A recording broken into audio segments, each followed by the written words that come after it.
The House of 1,000 Candles by Meredith Nicholson. Chapter 14. The Girl in Gray. My first thought was to find the crypt door and return through the tunnel before Bates reached the house.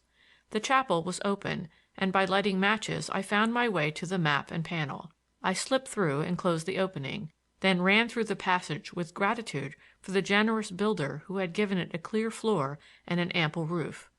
In my haste I miscalculated its length and pitched into the steps under the trap at a speed that sent me sprawling. In a moment more I had jammed the trap into place and was running up the cellar steps, breathless, with my cap smashed down over my eyes. I heard Bates at the rear of the house and knew I had won the race by a scratch. There was but a moment in which to throw my coat and cap under the divan, slap the dust from my clothes, and seat myself at the great table where the candles blazed tranquilly. Bates's step was as steady as ever. There was not the slightest hint of excitement in it, as he came and stood within the door. "Beg pardon, Mr. Glenarm. Did you wish anything, sir?" "Oh, no, thank you, Bates." "I had stepped down to the village, sir, to speak to the grocer. The eggs he sent this morning were not quite up to the mark. I have warned him not to send any of the storage article to this house." "That's right, Bates." I folded my arms to hide my hands, which were black from contact with the passage, and faced my manservant. My respect for his rascally powers had increased immensely since he gave me my coffee. A contest with so clever a rogue was worth while. "I'm grateful for your good care of me, Bates. I had expected to perish of discomfort out here, but you are treating me like a lord." "Thank you, Mr. Glenarm. I do what I can, sir." He brought fresh candles for the table candelabra, going about with his accustomed noiseless step. I felt a cold chill creep down my spine as he passed behind me on these errands. His transition from the role of conspirator to that of my flawless servant was almost too abrupt. I dismissed him as quickly as possible, and listened to his step through the halls as he went about locking the doors. This was a regular incident, but I was aware tonight that he exercised what seemed to me a particular care in settling the bolts. The locking up process had rather bored me before. Tonight the snapping of bolts was particularly trying. When I heard Bates climbing to his own quarters, I quietly went the rounds on my own account and found everything as tight as a drum. In the cellar I took occasion to roll some barrels of cement into the end of the corridor, to cover and block the trap door. Bates had no manner of business in that part of the house, as the heating apparatus was under the kitchen and accessible by an independent stairway.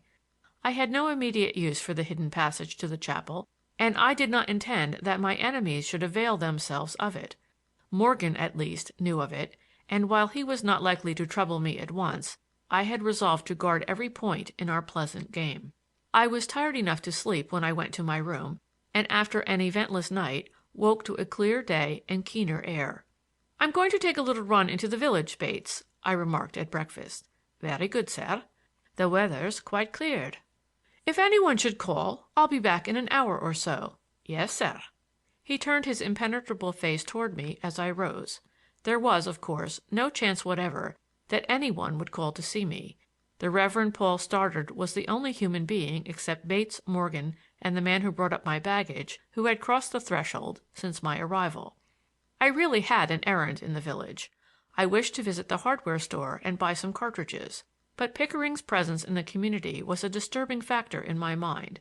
I wished to get sight of him, to meet him if possible, and see how a man whose schemes were so deep looked in the light of day. As I left the grounds and gained the highway, Stoddard fell in with me. "Well, Mr. Glenarm, I'm glad to see you abroad so early. With that library of yours, the temptation must be strong to stay within doors. But a man's got to subject himself to the sun and wind. Even a good wetting now and then is salutary." "I try to get out every day," I answered, "but I've chiefly limited myself to the grounds." "Well, it's a fine estate. The lake is altogether charming in summer. I quite envy you your fortune." He walked with a long stringing stride, his hands thrust deep into his overcoat pockets.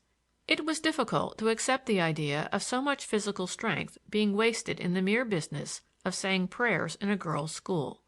Here was a fellow who should have been captain of a ship or a soldier, a leader of forlorn hopes. I felt sure there must be a weakness of some sort in him.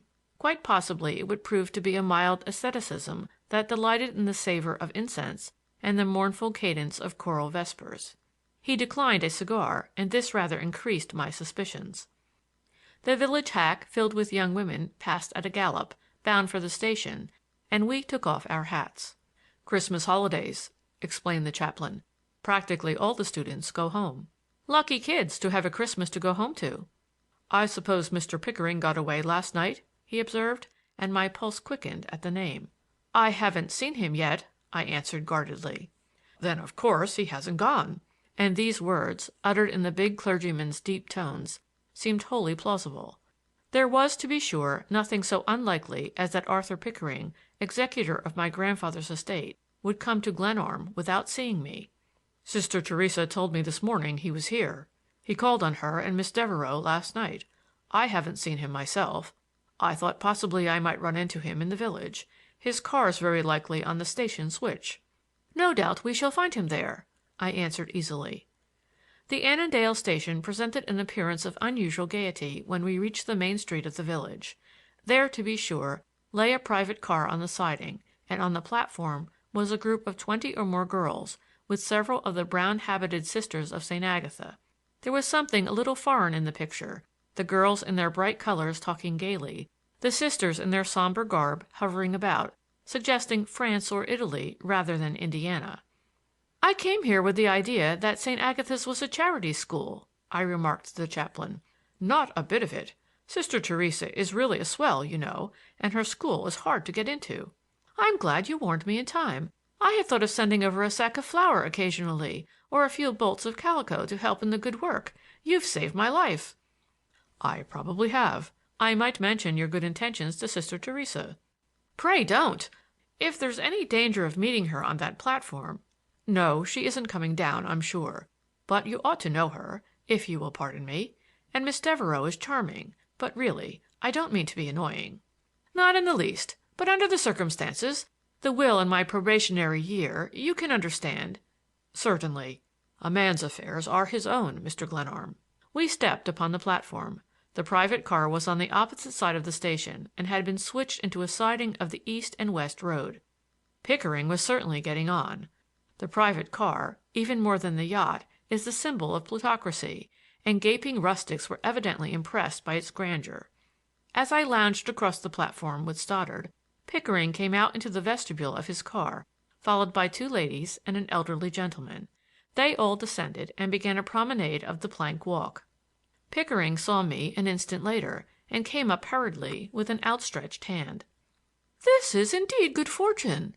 We dropped off here last night rather unexpectedly to rest a hot box, and should have been picked up by the midnight express for Chicago. But there was a miscarriage of orders somewhere, and we now have to wait for the 9 o'clock, and it's late. If I'd known how much behind it was, I should have run out to see you. How are things going?" "As smooth as a whistle. It really isn't so bad when you face it, and the fact is I'm actually at work." "That's splendid. The year will go fast enough, never fear. I suppose you pine for a little human society now and then. A man can never strike the right medium in such things. In New York we are all rushed to death. I sometimes feel that I'd like a little rustication myself. I get nervous, and working for corporations is wearing." "The old gentleman there is Taylor, president of the Interstate and Western. The ladies are his wife and her sister. I'd like to introduce you." He ran his eyes over my corduroys and leggings amiably. He had not in years addressed me so pleasantly. Stoddard had left me to go to the other end of the platform to speak to some of the students.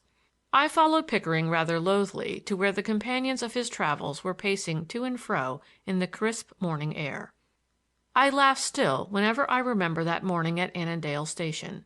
As soon as Pickering had got me well under way in conversation with Taylor, he excused himself hurriedly and went off, as I assumed, to be sure the station agent had received orders for attaching the private car to the Chicago express. Taylor proved to be a supercilious person. I believe they call him Chilly Billy at the Metropolitan Club, and our efforts to converse were pathetically unfruitful.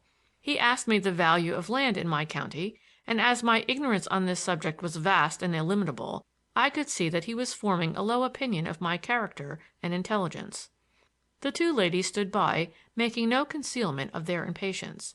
Their eyes were upon the girls from St. Agatha's on the other platform, whom they could see beyond me. I had jumped the conversation from Indiana farmlands to the recent disorders in Bulgaria, which interested me more, when Mrs. Taylor spoke abruptly to her sister. "That's she, the one in the gray coat, talking to the clergyman. She came a moment ago in the carriage." "The one with the umbrella? I thought you said—" Mrs. Taylor glanced at her sister warningly, and they both looked at me. Then they sought to detach themselves and moved away. There was someone on the farther side of the platform whom they wished to see, and Taylor, not understanding their maneuver—he was really anxious, I think, not to be left alone with me—started down the platform after them, I following. Mrs. Taylor and her sister walked to the end of the platform and looked across, a biscuit toss away, to where Stoddard stood talking to the girl I had already heard described as wearing a gray coat and carrying an umbrella. The girl in gray crossed the track quickly and addressed the two women cordially. Taylor's back was to her, and he was growing eloquent in a mild, well-bred way over the dullness of our statesmen in not seeing the advantages that would accrue to the United States in fostering our shipping industry. His wife, her sister, and the girl in gray were so near that I could hear plainly what they were saying. They were referring apparently to the girl's refusal of an invitation to accompany them to California. "So you can't go. It's too bad. We had hoped that when you really saw us on the way you would relent," said Mrs. Taylor. "But there are many reasons, and above all, Sister Theresa needs me." It was the voice of Olivia, a little lower, a little more restrained than I had known it. "But think of the rose gardens that are waiting for us out there," said the other lady. They were showing her the deference that elderly women always have for pretty girls.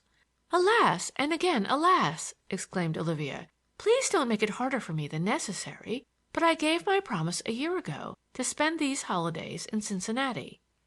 She ignored me wholly, and after shaking hands with the ladies returned to the other platform. I wondered whether she was overlooking Taylor on purpose to cut me. Taylor was still at his lecture on the needs of our American merchant marine when Pickering passed hurriedly, crossed the track, and began speaking earnestly to the girl in gray. "The American flag should command the seas. What we need is not more battleships, but more freight carriers," Taylor was saying.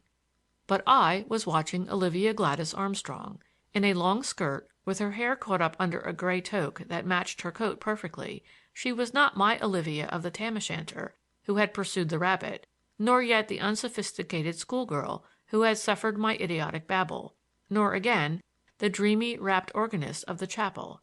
She was a grown woman with at least 20 summers to her credit, and there was about her an air of knowing the world, and of not being at all a person one would make foolish speeches to. She spoke to Pickering gravely. Once she smiled dolefully and shook her head, and I vaguely strove to remember where I had seen that look in her eyes before. Her gold beads, which I had once carried in my pocket, were clasped tightly about the close collar of her dress, and I was glad, very glad, that I had ever touched anything that belonged to her. "As the years go by, we're going to dominate trade more and more. Our manufacturers already lead the world, and what we make we've got to sell, haven't we?" demanded Taylor. "Certainly, sir," I answered warmly. Who was Olivia Gladys Armstrong, and what was Arthur Pickering's business with her? And what was it she had said to me that evening when I had found her playing on the chapel organ? So much happened that day that I had almost forgotten, and indeed I had tried to forget that I had made a fool of myself for the edification of an amusing little schoolgirl. "I see you prefer to ignore the first time I ever saw you," she had said. But if I had thought of this at all, it had been with righteous self-contempt. Or I may have flattered my vanity with the reflection that she had eyed me, her hero perhaps, with wistful admiration across the wall. Meanwhile, the Chicago express roared into Annandale, and the private car was attached. Taylor watched the trainman with the cool interest of a man for whom the proceeding had no novelty, while he continued to dilate upon the nation's commercial opportunities. I turned perforce and walked with him back toward the station, where Mrs. Taylor and her sister were talking to the conductor. Pickering came running across the platform with several telegrams in his hand. The express had picked up the car and was ready to continue its westward journey. "I'm awfully sorry, Glenarm, that ours stopped so short," and Pickering's face wore a worried look as he addressed me, his eyes on the conductor. "How far do you go?" I asked. "California. We have interests out there, and I have to attend some stockholders' meetings in Colorado in January." "Ah, you businessmen, you businessmen!" I said reproachfully. I wished to call him a blackguard then and there, and it was on my tongue to do so, but I concluded that to wait until he had shown his hand fully was the better game. The ladies entered the car, and I shook hands with Taylor, who threatened to send me his pamphlet on the needs of American shipping when he got back to New York. "It's too bad she wouldn't go with us. Poor girl! This must be a dreary hole for her. She deserves wider horizons," he said to Pickering, who helped him upon the platform of the car with what seemed to be unnecessary precipitation. "You little know us," I declared, for Pickering's benefit. "Life at Annandale is nothing if not exciting. The people here are indifferent marksmen, or there'd be murders galore." "Mr. Glenarm is a good deal of a wag," explained Pickering dryly, swinging himself aboard as the train started. "Yes, it's my humor that keeps me alive," I responded, and taking off my hat I saluted Arthur Pickering with my broadest salaam.